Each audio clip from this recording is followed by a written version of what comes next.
Bakunze ibijambo ry'Imana hano mu kiganiro sashoboye turaramukije amahoro y'umwami wacu Yesu Kristo akomeze kubana namwe ngo dusange ijambo ry'Imana uno mwanya ndafise message bidasanzwe kandi mbandi gushima abakomeje kwandika no gutera ibyumviro kugira ngo kino kiganiro gikomeze kugenda neza ndetse n'abakomeze gushima yuko hari bitangaza Imana ikirakorera biciye mu ijambo ry'Imana rica kuno murongo cyanye n'amasengesho sinashime cyane Imana ibagirire neza kandi kumeze kubashigikira no kubana namwe aho muri ndagufitiye message ivuga ngo uhoraho arakubabariye icyaha cyawe Uwiteka Imana irakubabariye icyaha cyawe kandi akimbabaza mu izina rya Yesu. Reka dusome hano mu gitabo cya Samuel wa kabiri ibice 12 umurongo wa 13 tugeze 15 haravuga ngo maze Dawidi yishura Natani ati nacumye kuhoraho. Natani aramwishura ati noneho uhoraho yagukuye kw'icyaha cyawe ugipfuye ariko kuko wahaye abansi uhoraho ubwitwazo rukomeye bwo kumurogotako kubw'icyo wakoze wa mwana wavyara nta kabuza azopfa. Natani araheza yitahira iwe hanyuma uhoraho ateza indwara umwana muka Uriya yavyaranye na Dawidi na Dawidi agera kure. Yesu adutabare cyane. Aha ni igihe Dawidi yakora icyaha cy'ubusambanyi na muka Uriya yongera yica n'umugabo wiwe Uriya kuko bamaze gusambana. Batisheba ariwe muka Uriya yaciye asama inda.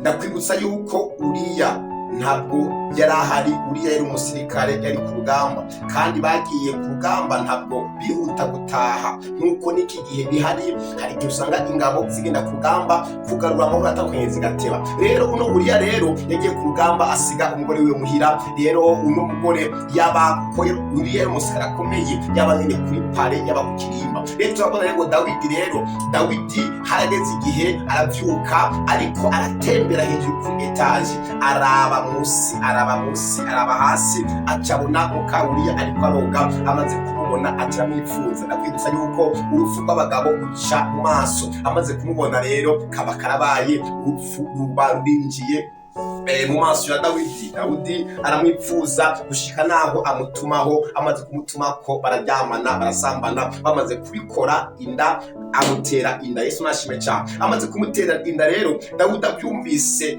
byateye ikibazo kidasanzwe kuburyo Dawidi avuga uno mwana tuzomwigika kuri inde, uno mwana azokwitwa nde. Niko Dawidi rero nk'umuntu afise inkomezi yafata umugambi wo gucura ahamagara Uriya ati wowe rero va ku rugamba uze kwari kugira ngo bagire fente bikunde Uriya aze kuryamana n'umugore wiwe bitwe kwinda ari yiwe. Ariko ibyari byoroshe ko umuntu w'umusirikare aza kwiryamira ku buriri mu gihe abandi bagenzi biwe bari ku rugamba. Uriya yaraje ariko ibyo yasabwe na Dawidi ntabwo yigeze abikora. Rero Dawidi amaze guperereza asanga yuko Uriya atigeze aza kuryamana n'umugore we. Yaciye apanga umugambi wo kumwica kuburyo yaciye abwira umugabisha w'ingabo ngo amushire imbere ku rugamba kugira ngo bamwice. Rero hari turabona rero igihe rero Dawidi amaze gusesa amaraso Uriya amaze gupfa n'Imana yaciye irungika umuvugishwa n'Imana Natani kugenda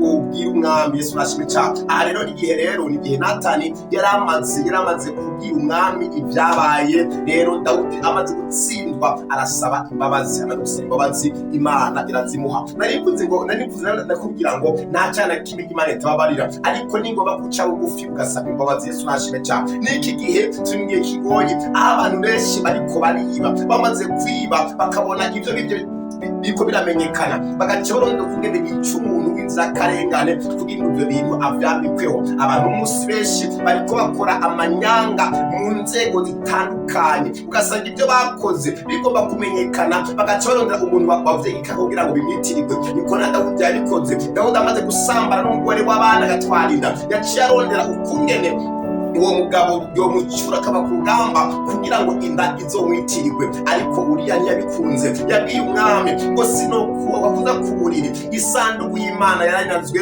n'abasirikare bagenzi banje bari ku rugamba bari mu ishamba, sinoza kugira ngo nezerwe.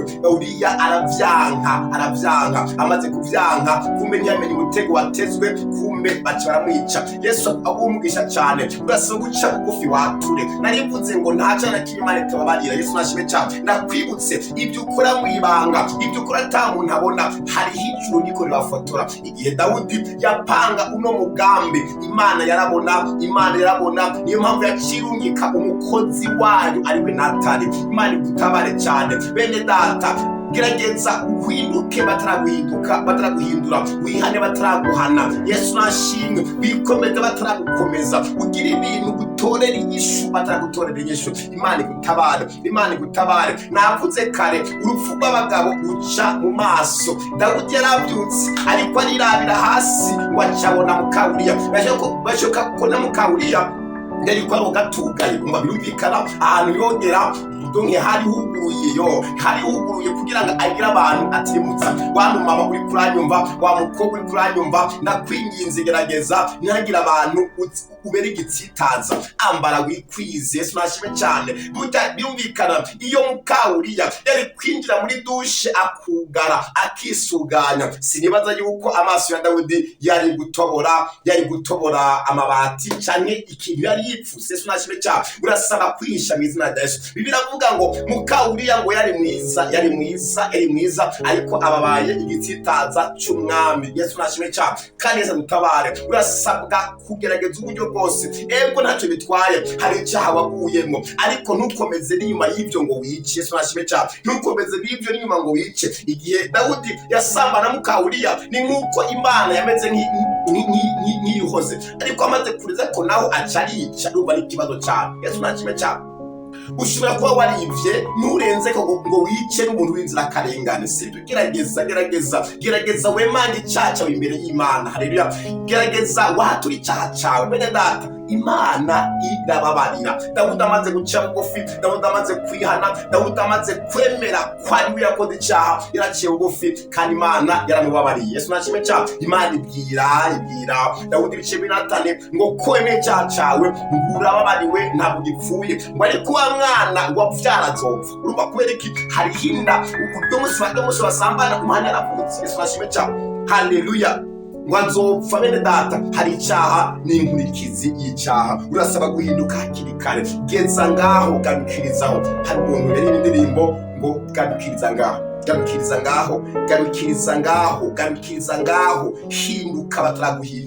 hinduka bataraguhindura, ihane bataraguhana, ipfunge bataragufunga, kugira ngo Imana igutabare. Itangazo ryavuga ngo Imana irakubabariye. Nabonye imbabazi z'Imana ku buzima bwawe, ntugire ubwoba. Nabonye imbabazi z'Imana ku buzima bwawe, nabonye Imana ikubabarira. Hari ibyo wakoze mu ibanga, umviriza, burya byaramenyekanye.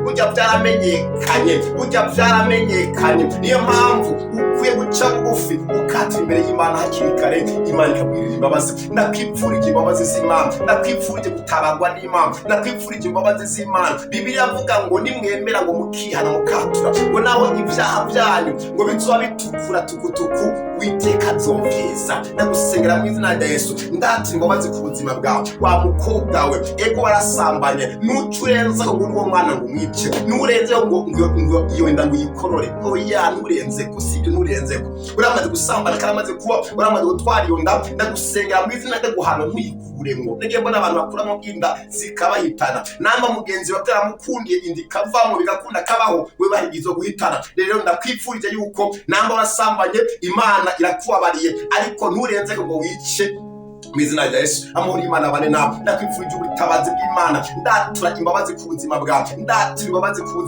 Ndakwibutsa, nta gitangaza na kimwe Imana ikora itaratanga imbabazi. Niko numva umurindi w'imbabazi. Ndiko numva amaraso ya Yesu Kristo atumira mu ruhande rwawe kugira ngo akugirire imbabazi. Ndati imbabazi ku buzima bwawe. Yesu yarambwiye ngo uzosengera yakoze ibyaha ngo azobabarirwa, ngo kandi n'uzosengera rwawe bazokira. Rero gusengera mu izina rya Yesu ndarambikanda ku buzima bwawe, Imana ikubabarire. Aho uri fukama, aho uri ca bugufi, hama wizere mu mutima icyo cyaha wakoze ukibwira Imana. Ndiko numva Imana ije kubabarira icyaha cy'uburyo bwose. Ndiko ndumva Imana akeneye ko winjira muri 2021 wera. Ano mezi asigaye ihane, ndakwibutsa turi mu minsi mibi.